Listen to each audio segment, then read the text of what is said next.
here and really, really, really excited. I can feel my body like, oh my gosh, everybody's here. And it's a lot of what I've been working for and working towards and collaborating with these wonderful people who you're going to learn about. And it just feels so good to be here. And everybody on Facebook and streaming live as well, too. So thank you for showing up. And yeah, so first we're going to hear from these wonderful people and hear about their journey. And so we'd like to go ahead and open up and hear from each of them. And so maybe each of you could tell us who you are and offer us just a brief glimpse into your story in a few minutes. Thank you for having me, and welcome to all. My name is Jesse Morton, but for about 7 or 8 years of my life, I was known as Yunus Abdullah Muhammad after a conversion to Islam. Yunus Abdullah Muhammad couldn't stand American society mostly because he was abused as a child and then ran away and did things like dead tour for a couple of years until he found his home in the Islamic religion, which provided him stability. But he also was angry and had a lot of animosity due to child abuse. So he found solace in an interpretation of Islam that was essentially terroristic, and I advocated and became a chief propagandist for Al-Qaeda in the United States and embedded their narrative here, largely setting the template upon which the latest iteration of Al-Qaeda, the ISIS group, exploited some of what I said. But in 2011, I was arrested in Casablanca, Morocco, in the middle of the Arab Spring. The Arab Spring sort of invoked a desire to explore the collective consciousness that was there and motivated me to change. Since that time, I've been on a trajectory, and I now head an organization called Parallel Networks that works to combat hate, violent extremism, and polarization in general in our societies and those abroad. Thanks, Jesse. And how are you feeling right now? I feel very excited to be here, and I love the fact that I feel like this space is just open, you know, and I hope that there's a benefit where we can all connect. Yeah. Nicole? Okay. My name is Nicole Skibola. I am here because I was diagnosed with a rare endometrial cancer when I was 32, just a few years ago. And as a result of that, I lost my entire reproductive system. And that was a source of tremendous shame and trauma for a very long time. And I found healing when I was able to be vulnerable and honest about my experience. It took me a while to be able to tell people that, and so it's still not totally comfortable for me to say that in front of a room of people and God knows however many people on the internet. But it's something that I have found the courage in that to be deeply empowering and transformative. And as a result, I changed my life. With my diagnosis, there were sort of layers upon layers of trauma. One of them was I was with somebody who left me when I was sick. And I just went through a really difficult time, and it forced me to reevaluate my life and change my life in many, many ways. And so I've come to this place where through the pain and trauma of a really devastating diagnosis, I've been able to find tremendous gratitude and finding purpose in my life. And with that, I will also say that a huge part of my journey, I wrote a book. It's called Wakeful Night, and it's a journal to help people tell their own story and explore grief and loss and to find transformation within that. So I believe that hardship in life isn't just about finding gratitude. That's part of it, but a bigger part of it is acknowledging sadness and grief and loss, because suffering is part of the human condition. And so that's something that I'm really passionate about, is assisting people and just listening and you know, encouraging fellow humans to be honest with suffering and to be vulnerable in that, because there's tremendous beauty in that when we can be vulnerable. So. Thank you. And anything alive for you right now? I said this before, I am so honored to be sitting here with these humans. There's moments when I'm like, oh, that's why this all happened. And this is one of those moments. So thank you, all of you here, and you guys, you're really inspirational. Thank you. Aella? That's me. It's like that feeling like going down the line. I'm like, yeah. hi, I'm Aella. My thing was I had a really abusive father. I was a fundamentalist Christian, and like isolated from the outside world, homeschooled. My father worked from home. Mother was a housewife, and I was expected to grow up and be a housewife and bear children, all that stuff, and also, you know, the abuse. So I grew up and got out of that and lost my faith, which was really hard, and suffered from like this feeling that something deeply wrong had been done to me, and it consumed me. And a couple more steps down the line, tried psychedelics, which were very good for me, and it took me 20 trips before I finally went through a process that very quickly allowed me to let go of the idea that I was a victim, and like gave me more insight on what it meant to be a victim. And so ever since then, I've been writing about like our conceptions about victimhood and trauma, and like what it means for something to be wrong and justice and all this stuff. That's the general arc. Thank you. And do you feel different than before you spoke? Oh yeah, I was like relieved, still a little jittery, but I'm glad it's over. I guess it's not over. Thank you so much. And Eldra? My name is Eldra Jackson III. For 24 years, my name was H08157 in the California prison system, where I served that time for life. I was in for life. And I'm the son of Eldra Jr. and Bertha, brother to Teddy Masse Khan. My father was a Vietnam veteran and also a drill instructor. So that's the type of household I grew up in. When I left home at 13 years old, I went out into the streets, into the gutter, and adopted a gang lifestyle.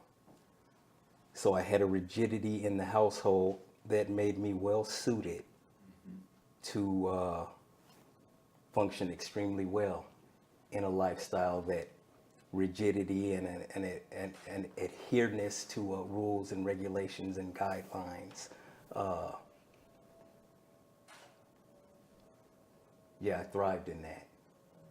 And I hurt a lot of people, including myself. And along the way, an organization named Inside Circle Foundation found me and saved my life, put me back in touch with humanity, and it taught me how to feel. And so here I am today, because I guess that's the end thing, feeling.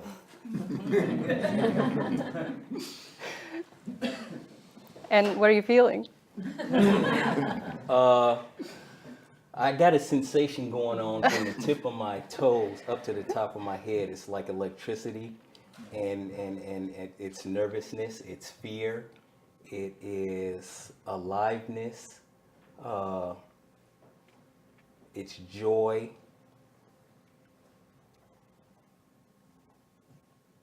And it's freedom. That's what I'm feeling right now. Thank you. Great. It's awesome. Yeah, so we're going to go into some questions and hear some more from them, and then we're going to have question time. So as you're listening, you know, curious what's arising for you, and bring it into the space, and we'll explore it and bounce back and forth. And also, because Ashanti might challenge you towards the end a little bit with a mask exercise. So we'll learn more about that in a little bit. So I want to start talking about people in your lives, like a very specific person that helped you to see things differently.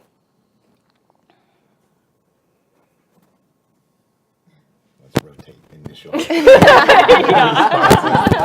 we all can feel what it's like. All right, You're I'll up, start you're on up. this end. I'll Yeah. start Okay. on this end. Spoke about this a little earlier. A person who, could you repeat it, please, so that I'm clear? Somebody who impacted you and helped you to see things differently. Somebody who impacted me and helped me to see things differently was Charles Manson. I was serving term in the SHU, and the SHU is an acronym for Security Housing Unit, and in prison, that is prison in prison. I had stabbed another prisoner nearly 30 times and was sentenced to 2 years in the SHU. And I had done enough things to that point to, I had been classified standalone, walk alone. And what that means is anywhere that I go, I've got a guard on each side. I'm wearing belly chains, I'm wearing shackles. I don't go out to recreate around any prisoners outside of myself. Anywhere I go, I was restrained. And the side of the building that I was housed in was all SHU, and the other side was what they called PHU, Protective Housing Unit. And Sirhan and Charles Manson were in that side, being high notoriety individuals. And they were allowed around other people. And you know, Charles was one of the most high-profile individuals in the state of California, and he was somebody that they were allowing around other people. This was somebody who had talked other people into killing other people, being allowed to be around other people, and I had been deemed too dangerous to be around other people. And that one morning I looked in the mirror and was like, something is wrong with this picture. So that kind of made an impact on me. And what about that when you looked in the mirror and you had that reckoning? What kind of internal resistance arose for you? The internal resistance that arose for me was the battle of self. Because up to that point, everything that I had experienced, all of the trouble I had run into, was somebody else's fault. Joe Willie told on me because I split his wig. I split his wig because he disrespected me. Had he not crossed that line, I wouldn't have had to do what I did. So I'm now here because he told on me. No, I'm here because I made a foolish choice. So I was my biggest barrier. I, all my life, have been my own worst enemy. Thank you. And it sounds like, Aella, some of the victim mentality that we've explored together is theming with what Eldra's saying. Do you want to speak a little to your experience with that narrative? The victim narrative being one in which I occupy a role of like having received a violation. And this is what you mean when you say like, I was disrespected by someone else. I am the receiving of this violation. And thus the things that I experience are like a continuing wrongness because of this. So I guess in that sense, yes. I didn't really think that anything wrong had happened to me because that was I didn't know anything else. We weren't allowed to watch media that had kids talking back to their parents. So it's like, so when I got out of the world and I realized people would react to like casual things I would say with horror. And then I learned that I was a victim at that point. I was like, oh, I get to take on this role where something horrible has been done. And so for me, it was that. And what happened as you came to that realization? That I was taking on the victim role. I grew angry. I felt that I had been wronged. I felt that I should have been loved by my father. And I was angry at him for not having loved me. And I wanted justice. I felt like the anger that I was holding was in itself justice, that I was holding him accountable by carrying this inside me. And I was terrified of letting go of that, because if I let go of it, he gets away with it. And so I couldn't, and that trapped me into this burning rage inside me every day. I had nightmares, you know. I would just break down whenever somebody would like mention the kind thing their father did. It reduced me to like nothing. It was really hard. Yeah. And when I hear you say that, I'm thinking about the right-wrong thinking. Something is wrong. And I'm curious Jesse's view on this. So I think one of the consequences of the traumatized brain that we know for certain now is the tendency for it to oversimplify its worldview, to split the world into an us versus them black and white perspective that is very hard to recover from unless you do things like recognize that you only can end the concept of victimization if you realize that despite the fact that you may have been a victim, you still have agency in recovering from that, and that there's a healing underneath all of that that you can look at in a very different way if you realign the story that you tell yourself in life or your own personal autobiography. So for me, it taps into what happened with regard to an individual that affected my own change. Along my process, I said that I was a very prominent recruiter and radicalizer on behalf of Al-Qaeda. I was white boy with blue eyes that had adopted their worldview. It was like, hey, we got one of your own, you know. And I got a lot of exhilaration from that and learned later that it was simply a projection of my own pain and frustration with my society into my activism. In order to come out of that, I needed a jarring experience. And because my traumatized brain had split the world into those bipolar sort of binary perspectives, of course, when you're living in a clash of civilizations, us versus them, global war on terror, you either ally with us or you're with the terrorists. I was one of the few Americans that chose the terrorists, right? And that had to do with some serious complications. And so I started to see everything the FBI did to counter terrorism, everything that society did to put yellow flags on their trucks, for example, in small town America to support our troops, and everything in the realm of a conspiracy against Islam that I had adopted and become so zealous and willing to die for. But it was a lot like the way I saw the conspiracy against myself, first in the home and then in the domestic society that I felt didn't protect me. So I was incarcerated and I spent 5 months in a Moroccan jail in Rabat while I waited extradition for the United States. I had already started to change because of the Arab Spring and being in a context of a very conscious sort of network or community at the time in Casablanca as people contemplated the future of the Middle East. And after 5 months in a Moroccan facility, I was picked up by the US government in a private plane and flown back where I was facing life imprisonment. I took a plea agreement that led to 15 years maximum of incarceration, but in order to get that 15-year cap, I had to engage with law enforcement community with regard to what I knew, and I had to answer honestly, or the plea agreement would be thrown out the window and I would have went back to trial for life, and you can't beat the feds in court. So basically, I was in a very precarious situation. But during the time that I negotiated that plea agreement, I was in solitary confinement, 23 hours a day in a cell, but there was a guard that had compassion and empathy for me first, that took me to the law library and let me read for 4 days a week, her 10-hour shifts, where I dove back into the Enlightenment philosophers, Encyclopedia Britannica's great books of the Western world. And then because I was in a very affluent part of Alexandria, Virginia, they had really good books on the shelf of the jail library, and I started to reconnect. The extraction from the extremist network left me in isolation, and it probably was beneficial because I didn't have anything to project to other than some concrete walls that would just reverberate back onto myself, and I had nothing to do but sit alone. So when I did the debriefing process, the person that influenced me the most, that shattered that whole binary, was a female FBI agent. And people came into those meetings as if I was enemy number one. They saw the world the same way I saw the world, us versus them. There was one female agent that started to see something of value in the input that I was giving them. She was absorbing what I was saying and realizing that, man, the people that have been on the inside are serious assets. And through the sort of nonverbal communication and connection that was going on during that process, eventually got to the point where she was like, maybe he can be an asset. And it really shattered the whole, like, they are trying to conspire against Islam and Muslims and myself. And it shattered the victim narrative because the only thing she was concerned with was protecting civilians from being killed in the street.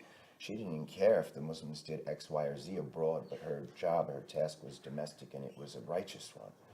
And it really jarred me, and really allowed me to take that transition into black-white, not so black-white, grays in between. And since that time, it's been a process of trying to cultivate yourself to get to a point where on top of those grays, you have a new canvas. Yeah. Right? And yes. I just need to fix a small audio issue. Just bear with me. Sorry. Just gotta ring that. Jesse. Your jaw here's a little close to your jaw. I'm getting a little bit of interference. Just over here, sorry. Yeah. There. Cool. Let me check one thing too. Okay. I'm gonna pull this over here. Thanks.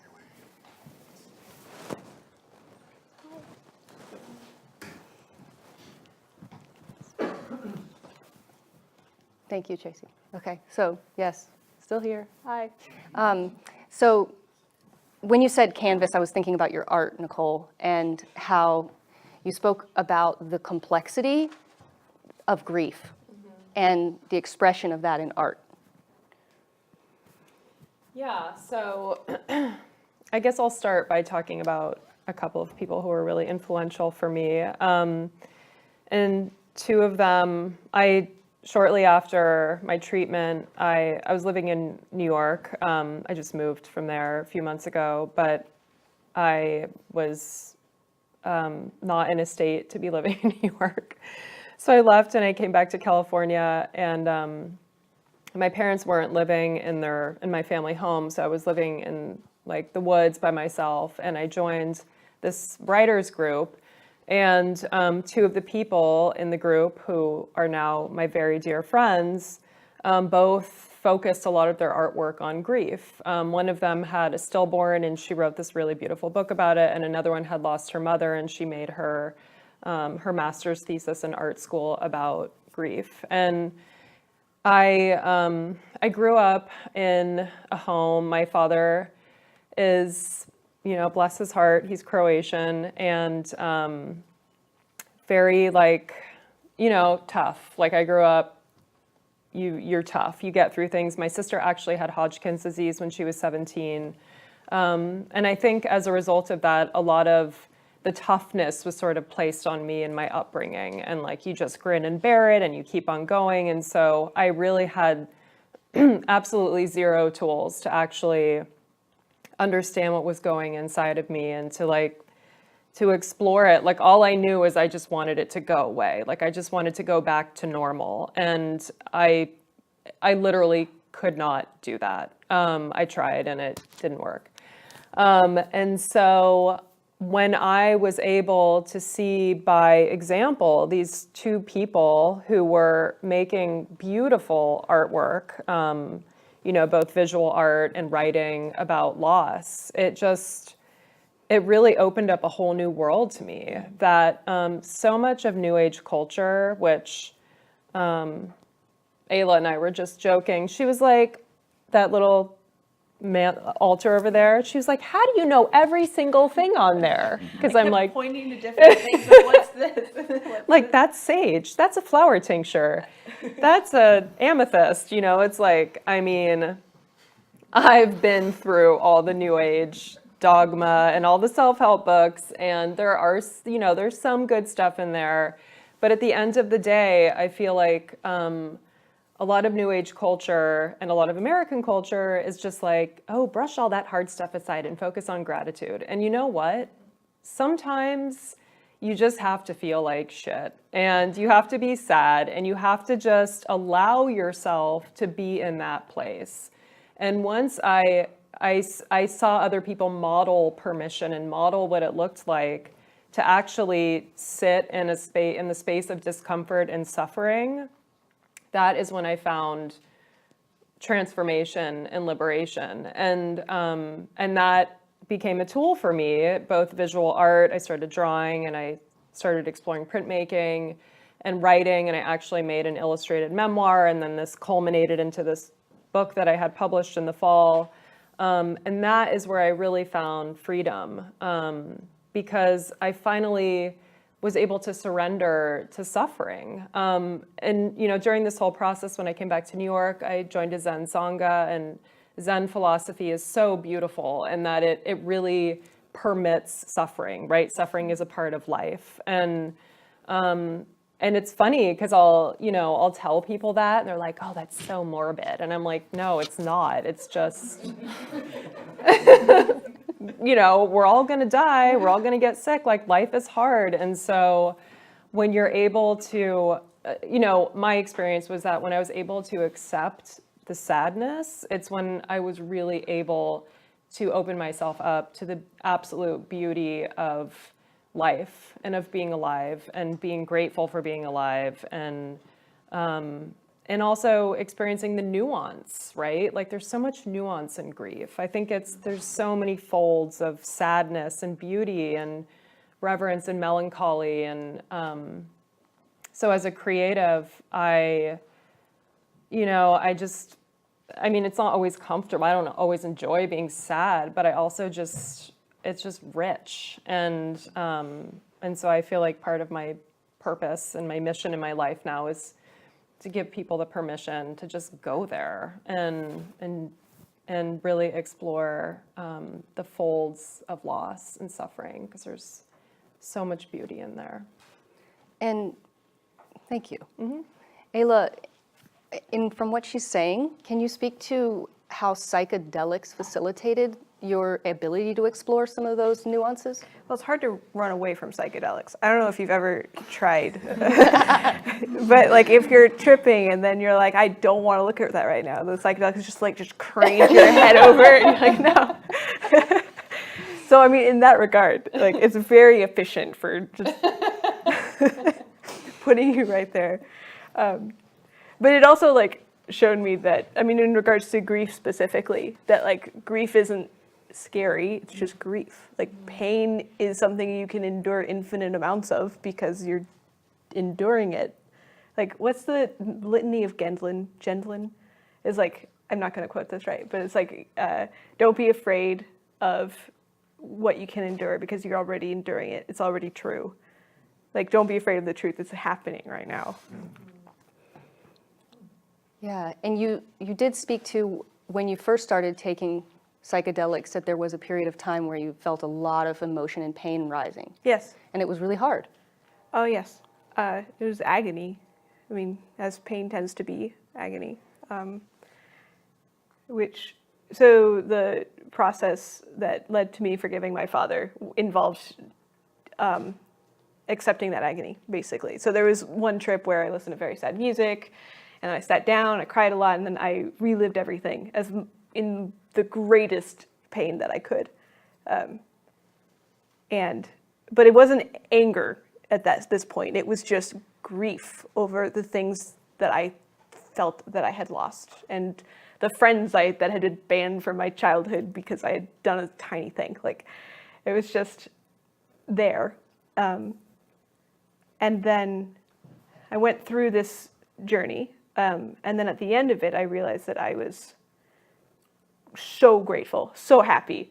Like the end of the reliving led me to such vast, intense joy for like being free where I am, to think what I want, to have attraction to whoever I want, to talk to anyone that I want. And that was so overwhelming and made the pain so meaningful because the pain had given that to me. I mean, the nature of this kind of joy is that it requires that pain as contrast. And then that's when it became worth it. I was like, I would do this again. I would relive 1,000 of those childhoods to get to what this is. And then how could I be mad after that? I mean, I would do what I was my father in a sense. Like I was the living of anything that had occurred to me, and it was right. It was right that it had happened. And that's when I was fine. And one other aspect of that particularly strikes me is earlier when we were talking about when those memories were arising and how painful that was. And I said, well, now when those memories arise, how painful is it? I said, it hurts. The hurt does not get less. It's still there, and it's still like, but it's okay, you know, and it carries with it just as much meaning as it carries pain. And I don't think that it's a wrong thing to exist anymore. Beautiful. Does anyone else have any thoughts on that? Experiences that arise? I mean, I feel the same way. Mm-hmm. You know, I think I've seen different people in my family go through different physical, you know, I'll just speak in terms of physical loss, but, and I think for me, like it is so amazing when you get to the point where you realize that, like, I wouldn't be sitting with these amazing people. I wouldn't be with you. I would be like some boring ass lawyer. I mean, who wants that? You know, no offense to any lawyers. There are lots of really cool lawyers. But yeah, I think when you can get to the point where you realize that it's part of your story, and you realize, and that's part of what Buddhism taught me, is like how much control we have over our experience, that there's so much agency, right? And like how we live our lives and how we choose to move forward. And it doesn't mean that the past is less sad. It doesn't mean that I don't still, see a baby and, there's times and it's just devastating. But I know that I have a different path. Maybe my path is to foster a child, or, to work with people to, who are going through something really difficult in their life, and to model how they can make sense of it or find transformation in that. And that's so powerful. Like, I think realizing how much, and takes so much courage. And so I think that, to me, like, I am so proud of that. I am so proud that I could sit in a room full of people and tell you my story, because there's a lot of people who can't do that. And I'm sure all of you feel the same way. So yeah, I think it's really amazing when, just being able to do that. And it doesn't take away from the sadness. I think that's kind of where the confusion is, like, oh, make it go away. It's like, it's a part of me. It's, there's the yin and the yang there, it's here. And so it's just, it makes kind of those sad points, they feel more integrated into my existence as a human. Yeah. And Eldra, in some of the circle work that you've done, and you faced building the capacity to feel. Yes, ma'am. You want to share some about what it was like to do that in group setting and expressing feelings with other people? What it was like in group setting to express feelings with other people. Well, first of all, I learned how to express feelings in a maximum security prison, which was not what one might believe to be the most comfortable or ideal setting, because in a maximum security prison, at least the way that I chose to approach it, there was always a need to project strength. There was always a need to project alpha-ness. So having feelings and learning how to feel in that environment was something that, if I allowed my ego to come into play, made me a target. Made me, for lack of a better term, a gazelle in a den of lions. So some people might call that brave. I've heard it termed as having courage, but I'm a coward. I'm not brave by any stretch of the imagination.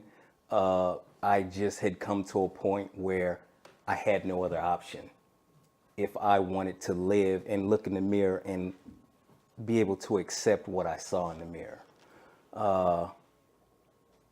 Coming to terms with being able to feel in prison meant that I had to open myself up and tell my story so that I could get support in learning how to address the issues that were keeping me from being able to feel. And again, that meant exposing parts of myself that were not manly in that environment. Opening up and coming to terms with the fact that as a young male, I had been sexually molested. That is something that doesn't happen to men. That doesn't happen to strong people. Strong people don't get victimized. But I had been victimized. And that was something that I blocked out until I was in my 30s. And learning how to, number one, identify that had happened, that was traumatic in and of itself in that environment. Because I was then faced with the fact that I was a man and I was acting from a place of a 7-year-old boy. And I was going about life reacting like a 7-year-old to situations as a 19, 20, 30-year-old man. So that was sobering and humbling. And even as I sit here and I think about it now, I'm actually doing the work. I'm actually going through the process of coming to that realization and understanding how the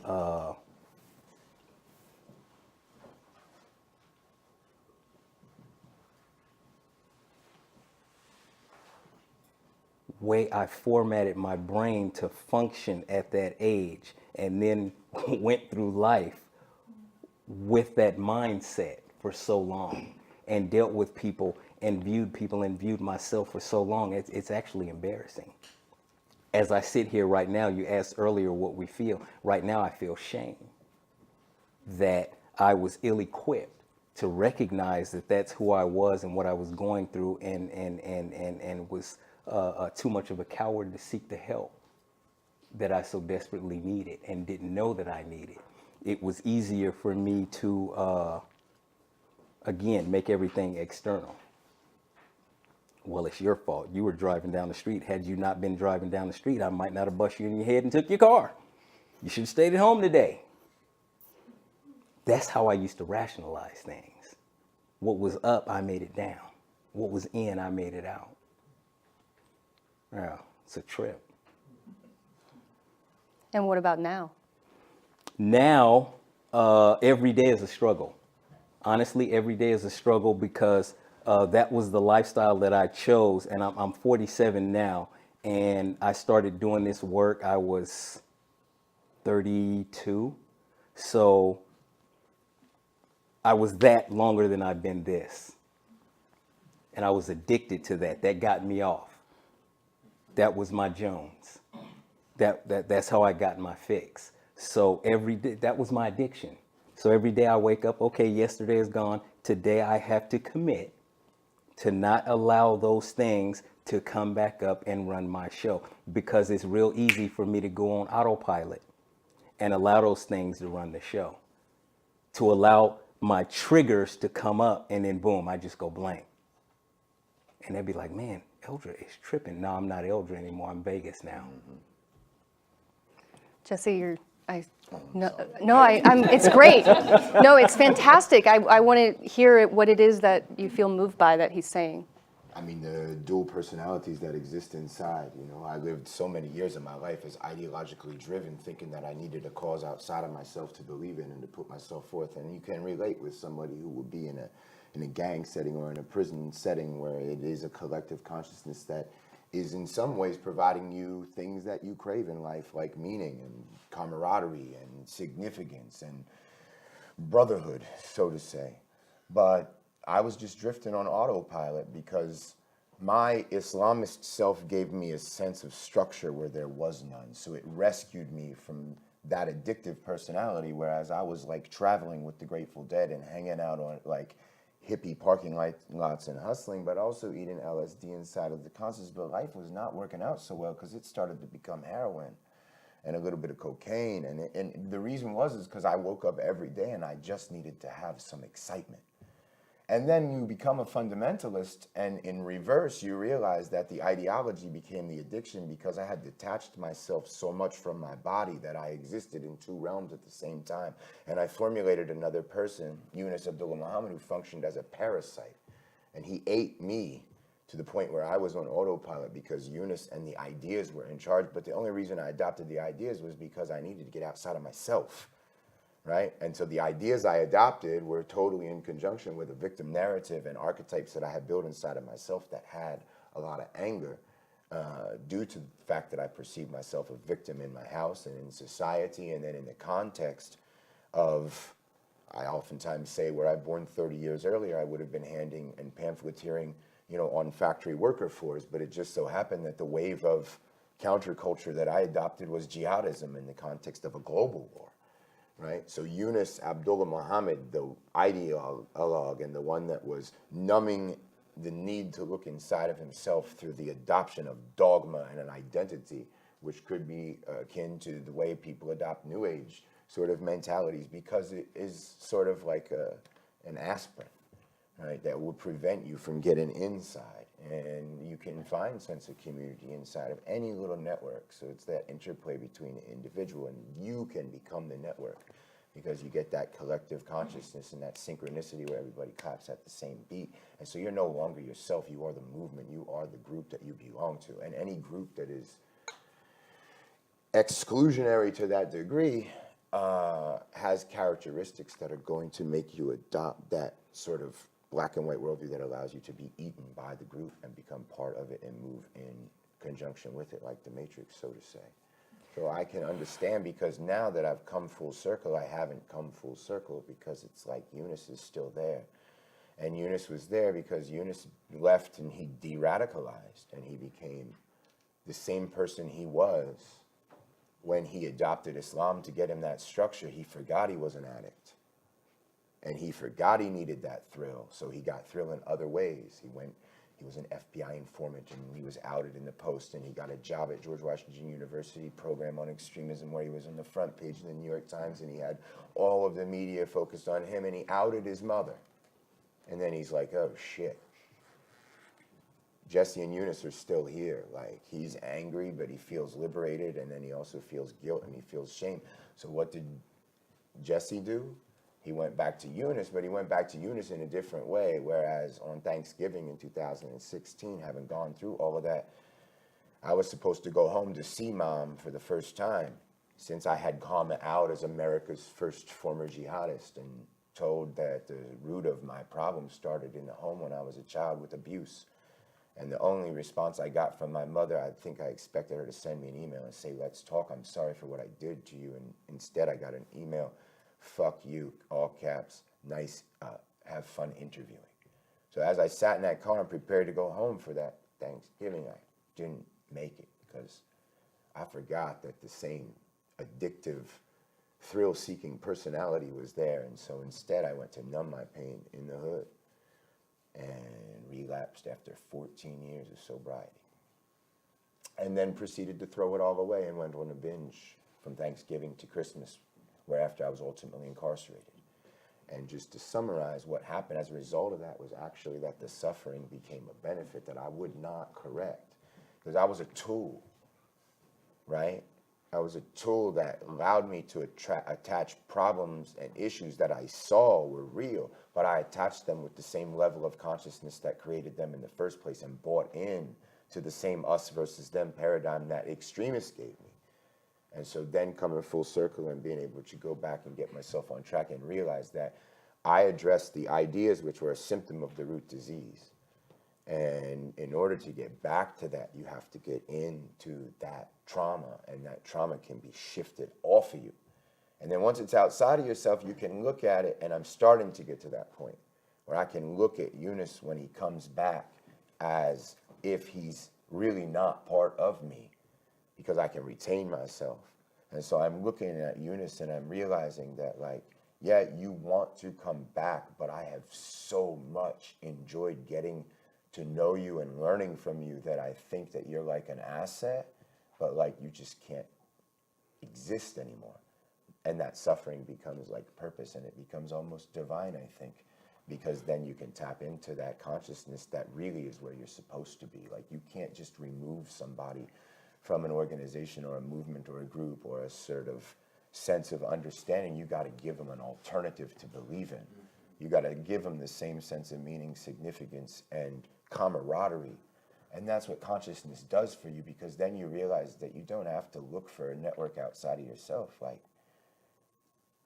change comes to you, and it manifests itself outside of yourself by what you do with your own work. And that's how you end up in places like this, where like you totally transform. You're still involved in something, but it's consciousness based, so you actually feel supported and you feel real family. And that's what I always wanted in the first place. Nicole, I noticed you nodding a bit. What's happening for you? Suffering is divine. It's so beautiful. It really is. I just think that, at least for me, when I was able to accept that suffering and be able to talk about it and to be able to relinquish the shame around the suffering, it changed everything. And yeah, I just think that's such a beautiful capture of that. Something I'm curious about in your story is about your ability to listen to your inner guidance and how that played a role in your physical healing. Yeah. So I guess there's two aspects to that. I think one of the things that's really interesting to me, and I alluded to this earlier with when I was talking about Zen. I had this experience a couple years ago where I saw the person who I was with, who basically ghosted me. It was very awful. I'm not going to go into the details on that. And I'm also working through my victimhood narrative on that one. I still have a lot of work to do. But anyway, it was really interesting because I saw him across the street with this woman and he was holding her hand, and I had like dreaded this moment for years where I was like, I'm going to see him and it's going to be awful. And it's going to like destroy me. And it's like the moment arrived, and I felt myself falling into the planned reaction of like, you know, just like starting to cry and calling my best friend and being like, oh my gosh. And then I like had this moment where I was like, wait a second, I actually don't have to do this right now. And it was like this crazy aha moment that since that point, I've had this open dialogue with myself where I've been able to catch myself falling down the rabbit hole. And I actually really related to what you were talking about. Just like noticing that inner dialogue where all of a sudden you're like, I have a choice right now and I don't have to play this like pre-rehearsed role that I've come to know. So I think that, you know, in terms of my healing, I think it's like that's a huge psychological part of it that I think is really amazing when you realize how strong you actually are, and that like we have a lot of control over our perception and our experience. And then in terms of my physical healing, yeah, I mean, I do believe in the power of, you know, of our thoughts and our ability to believe in our, you know, our ability to take care of our bodies and such. I'm not going to say that I healed my, you know, I subscribe to Western medicine. But I do think for me, the true healing happened when I was able to accept all of these things, accept the suffering and accept the loss and accept what I'm missing out on. And it's also given me the ability to find this newfound joy in my body, which we talked about before, where I just, yeah, it's like I started playing soccer and I'm learning how to surf. And I have these moments where I like totally suck at these things, but I'm actually okay at soccer. Surfing, another story. But just being able to be really present in my body and it's incredible. It's incredible to have a body. And so that's sort of this other art of like cherishing my body that I didn't know before, right? It's like I went through all this, I did yoga and ate healthy and I did all these things, but I never really was truly grounded and present in my body. And so that's a practice that I've come to really cherish and really connect with, like the art of being alive. And I really think that and sometimes when I'm feeling sorry for myself, I literally will say out loud, like, dude, you're alive, come on. And it works. I mean, it sounds totally cliche and lame and like, but yeah, I think that the newfound connection with my body is really, really amazing. And I think a really critical component of my ongoing, you know, the fact that I am cancer-free.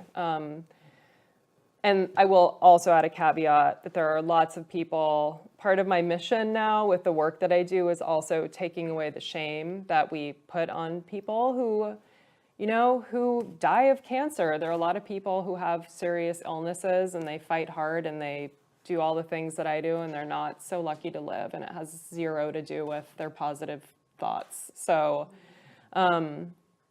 That's the other part of New Ageism that makes me want to kill somebody.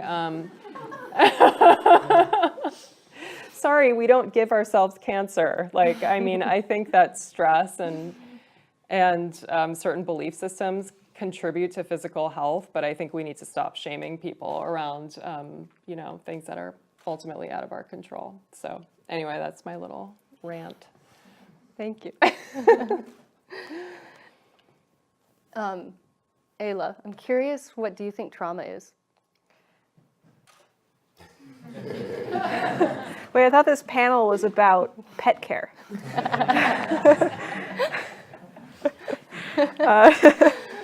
That's the next one. But Okay, thanks. Yeah. That's what all my notes were on. So. Okay. Okay. I don't have any pets though, so I don't know why you invited me. I mean, like the sense of reality being different than what it ought to be, and that this, I mean, probably like minuscule traumas form on every little bit. Like the core substance of trauma-ness comes from like something bad happened, I'm upset, this was wrong, and this like tiny little bits of this happen all the time. But like with the big stuff, like the abusive father thing that I got, right? That's like a lot of it packed up into a very singular identifiable thing, which has like singular identifiable results. Like sometimes certain things scare me and they don't scare other people, kind of things. Yeah, I feel like I should have thought about that more. It's all good. It's good. Yeah. Thank you. Yeah. How are you guys doing? Good. Yeah. How are y'all? Cool. Yeah. I am curious to hear, Jesse, a little bit from you about self-sacrifice. So I guess the concept of self-sacrifice is an appealing one, and at the same time, it's almost like the most dangerous concept that you can adopt, because at the end of the day, you can lose yourself through it. And I think that there can be this idea that suffering is a good thing because there's growth in suffering, right? But I also think that oftentimes people perpetuate a cycle that leads to suffering in very different ways. Sometimes relationships transposed upon sort of things that you belong to or get associated with, and these things are just cycling throughout your life. And if you don't step back and break that cycle, you'll never understand that there may be a benefit in suffering, but that you also could have broken it before, which doesn't mean that you have to have regrets, but you can learn from that. And I think in this realm of suffering, there is, no matter how you look at it or on what layer or dimension you analyze it from, there is a sense of self-sacrifice, because ultimately you are sacrificing yourself. Even when you're traumatized, yourself is lost because that layer between mind, body, and soul is cut. And then it's just a penetrable cloud over top of that connection that you just walk and drift, as if you're coded in not just suffering, but you don't care about yourself. So you're sacrificing yourself to whatever. Right. So for me, my conception of self-sacrifice was what created my cycle in the first place, because I had a sister and a brother in the house, and typical of abusers is that they isolate one child and don't touch them and pit that child against the other black sheep of the family, or the scapegoat in the familial pattern of dysfunction. And then there was another person who was my little frail sister, who, when she got old enough to be abused, my mother started to attack her. And I had already been being abused, so I stood up and I said, I cannot let this little girl suffer. So I became the Messiah.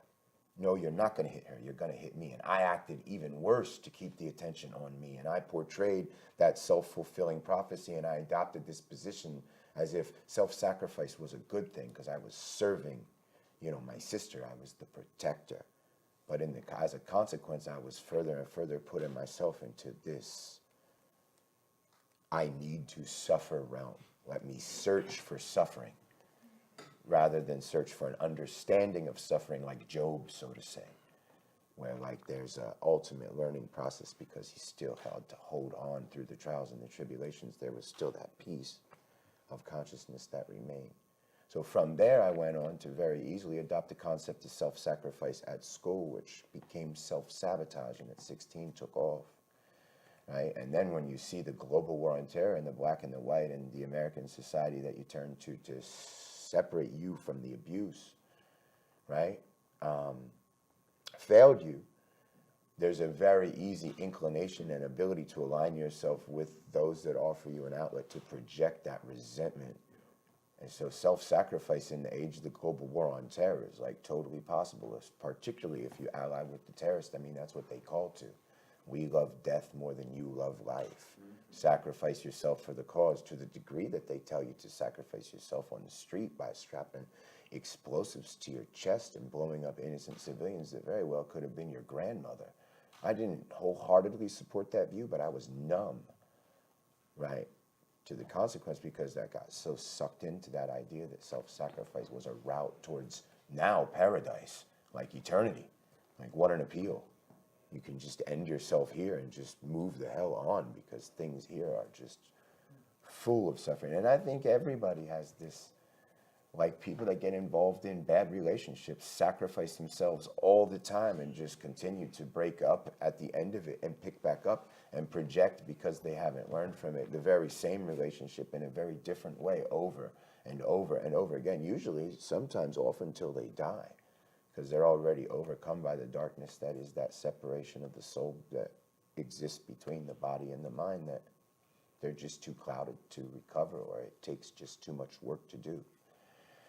You know, but I think anybody can break it, but you have to notice the patterns and the waves and the cycles that continue to perpetuate themselves. And that's what I had to do. I had to learn. And now I self-sacrifice, like, for what I consider a greater cause, but I don't sacrifice myself at all, because it manifests itself, because it's built upon the proper principles as self-sacrifice that leads to a finding of oneself. So that self-discovery now, right, and an ability to sacrifice for a greater cause, but to do it in accordance with being real and keeping the rhetoric in line with the actions, so to say, keeping the ambitions realistic with regard to the way the body is actually behaving in accordance with the ideas we claim to adopt, because you can delude yourself. But I think that I'm on a path where you can realize the power of manifestation, not the positive thinking model that says you should just think positively and you'll heal yourself from cancer, but the idea that everything that happens outside of you is a result of what's going on internal to you, and that can fluctuate and change. And if you just pay attention to the signs outside of yourself, you'll find out that there's also a universe in here that you should pay really close attention to, because it's fascinating. What's happening in Eldra's universe? I got this thing going on in my throat as I'm listening to him talk, because it's so eerily similar. In speaking about self-sacrifice, and I go back to talking about my cowardice and living in prison, serving a life sentence, and knowing that that is the place I'm going to die, and looking for the choice in that. When will I still have the virility to be able to defend myself? Where is that line where I fall into potentially being a victim? I'm no longer an alpha, and I get to make the choice on when and how I die in prison. But I can't cut my own throat, because that's the coward's way out, and I can't be viewed as a coward. So I have to create a situation where it's explosive enough and I wind up dead in that situation, and I go out a hero. But it's really suicide. I talked about, going to the whole, for stabbing an individual. I did that with someone else, and I was a life term prisoner. And so we used to try to guide those that were going home to be able to go home so that they could go out and be runners. They could be gang runners. They could go out and do things for us. We were already through. We weren't going anywhere. So we'll take the big charges. We went into the cell with the intention to kill that man. And the reason I went with him is just in case we didn't get away with it, I was already serving life. They'll just put me on death row. I'll say I did everything. He's younger than me. He's the little homie. I can cut him loose. He can go home. I can go ahead, go to death row. I'm out of the main line. I'm out of the population. I did an honorable thing. I sacrificed myself for the cause. I cut somebody else loose. I killed an enemy. I got all sorts of stripes. But in reality, this is suicide because I'm scared of facing the rest of my life in prison. And as I think about that right now, I said, I got this thing going under my throat and it's hard to breathe because that exists in me. So I'm feeling that right now. That's where I'm at right now. Thank you. Appreciate it. Let's take a question from Facebook. Okay, we have 2 questions from Facebook. The first one from Eliza is about personal responsibility. And if I interpreted the question correctly and paraphrase it correctly, is there a disconnect between the attitude of, looking for change within yourself and the actual taking of personal responsibility? There's a certain amount of the question is about crime and punishment.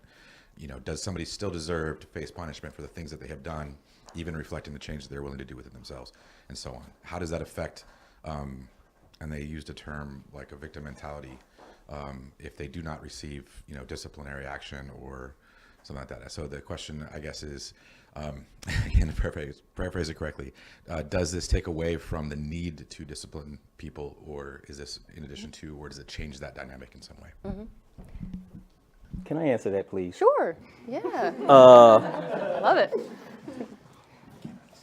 I've had the opportunity to sit and think about this sort of thing for a long time. And what I have come up with for myself is that the criminal justice system is a necessary evil. There are things that, I'll speak for myself, I have done that deserve to be dealt with. And they needed to be dealt with. I was running amok. I was doing things. I was running roughshod over the countryside. If it's in the Bible and it's a sin, I've done it. If it's a felony, I've probably at least looked over the edge at it, if I haven't actually done it. Those things need to be dealt with. People need to be protected. People have a right to life, liberty, and the pursuit of happiness. I really believe in that. And I believe that a part of dealing with a person who is committing offenses, a piece of that is trying to figure out what's the root cause of that. Because oftentimes those actions are indicative of something else at a deeper level that's going on. I was out there doing things that, revolved around money, and one might think that, oh, he wants glamour and glitz and this, and I didn't give a damn about money. I was sick. I was just playing a role that I adopted to fit a mold, and it looked a certain way. And I received something that I believed was respect. Because of that, I didn't give a damn about money. I still don't give a damn about money. It's a tool. But I needed help, and I didn't know how to ask for it. And my actions, I'm responsible for those actions, and they were a definite cry for help. Thank you. Aella, I feel like we've touched on these topics a little bit too. Do you have something arising for you? With the question being something like,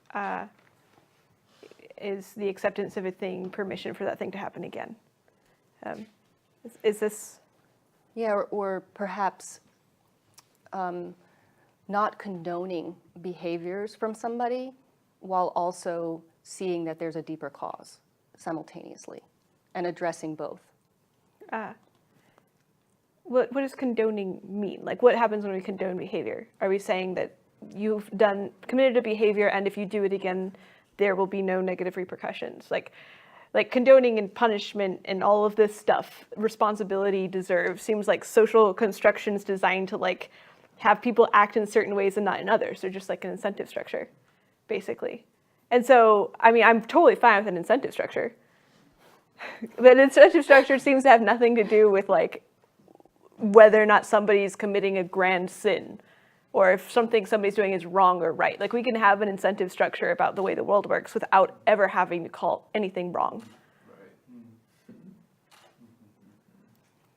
Thank you. And how would you see that coming alive? How would I see that coming alive? Like if I had to design a world. Well, even in a specific example, even in a personal example, where you feel like you took responsibility for your actions or someone helped you do that, while also didn't hold on to the pain or the shame or the victim narrative. Someone tell me, take responsibility for my action. So are you asking about a time where I committed an action and I did not want to view myself as responsible for it? Sure. And then Go I'm there. not really sure exactly how to Yeah, see, put the question in the right set of blocks. I don't know. there's no flocks. Okay, cool. I feel like I haven't used the concept responsibility inside myself for a very long time. It just seems like things happen, or they don't happen, or I'm like, I do a thing and then something else happens. Well, of course. Damn it. Yeah. Yes, I don't have any more thoughts about that. Okay. Well, let's take another Facebook question and see what comes up for that, and then let's take some with everyone here in the room. So the next one is from Greg, and specifically he asks, and this is a question for any or all of the panel members, when you think back to who you were before you experienced the transformation that brought you into this conversation, was there some flicker present of your current day awareness? What was the last part of that? Was there a flicker? For the experience that you had that brought you to the transformation that ultimately brought you to this place, was there something that you recognized at that time, even then, that was the spark that would lead to the change? Yeah, want to take it? Sure. Yeah, I think it's very important to understand that the spark that leads to change is not an event, it's a process, right? There's no event that you can just transfer. And in order for there to even be the opportunity to have an event that might initiate a process or a series of events that might contribute to the formulation of a process, there has to be a particular ability to accept who you are before you are open to change, and to look at that person and the values and the principles and the paradigm upon which they exist, because the only way you can really truly transform is like a transformation of energy, like from blowing up Hiroshima and Nagasaki to perhaps using the metaphor of nuclear power plants to provide electricity for an entire society. If you don't have the same technological and scientific prowess to establish the nuclear bomb, you don't have the same prowess to establish the nuclear power plant. It's energy, and you have to get to know your energy. So yeah, like when I was in the house as a young kid, there was a part of me that realized very soon that there was something that had to do with suffering that opened me up to consciousness. Like there was some value in it, almost to the point where I grew fascinated with it, which developed into becoming a nuclear bomb rather than a nuclear power plant. But as the understanding of who I was and the willingness to look inside of myself more and to grasp truly who I was, that transformation could occur because I was able to sort of redirect that in a positive message, in a positive way. And it really goes back to like accountability, and sort of the victim narrative will fool you really easily to realize that you didn't do that, your trauma did that, right? But you did do that. You might have been outside of yourself, but you did do that. And there's that balance there. Like fear is crime and it's punishment, right? Philosophic, has been said, right? And so fear will lead you to commit the crime, but it'll also linger after committing that crime as its punishment, and that's where you can get the victim discourse and not even realize it, right? And so to overcome that, you have to overcome that fear. And the only way you can really do that is you cannot transform yourself into somebody that you are not, but we all, no matter what, it's neutral. The power, the energy is neutral. It can go negative, it can go positive, and it can intersect in ways where the two can simultaneously exist. And I think that that's really the key, is that you can't have transformative change until you're willing to go back into your closet and identify who you really are. And then what you realize, if you do it honestly, is like, wow, he's really not a bad person. It's kind of like I was viewed as a terrorist for so long that it assumed that I was a barbarian, but really, I was a conscious person who used to lay on the laps of other jihadists and study religion and have them pet my hair, and they were men. Like, we don't do that in Western society.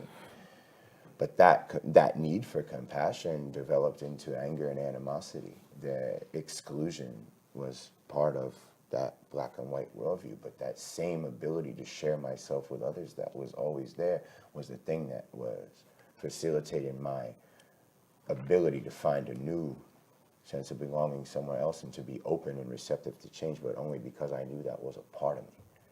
And I knew that that was pre-existent part of me, so I was blessed with that. It's a blessing, and now I can realize it, and now those are gifts that can be transformed into positive directions, and you don't have to make amends then, because transformation is exponential in its impact. It's not a zero-sum game.